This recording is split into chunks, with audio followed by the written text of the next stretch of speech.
नमस्कार मित्रमंडळींनो, मी Preeti magic of चेंजमधून तुमचं सर्वांचं स्वागत करते. तर आता सगळीकडे दिवाळीचं वातावरण आहे. एकदम आनंदाचं, उत्साहाचं. हो ना? आणि आपण बऱ्याच काही रूढी परंपरा करत असतो प्रत्येक सणवारीला. जसं दिवाळी म्हटलं, की रांगोळ्या आल्या, पूजापाठ आले, काही ना काही, फराळ बनवणं आलं. आणि तुम्हाला माहिती आहे का, हे सगळं करण्यामुळे आपला मेंदू जो आहे, तो त्यात ॲक्टिव्हली पार्टिसिपेट करत असतो.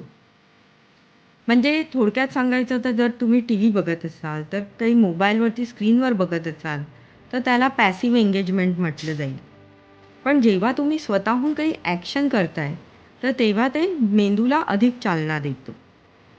आणि त्याच्यामुळे तुमची न्यूरोप्लास्टिसिटी आणि न्यूरोजेनेसिस हे दोन्ही फंक्शन्स मेंदूचे तुमच्या मेंदूसाठी उपयुक्त असतात, ते होत असतात.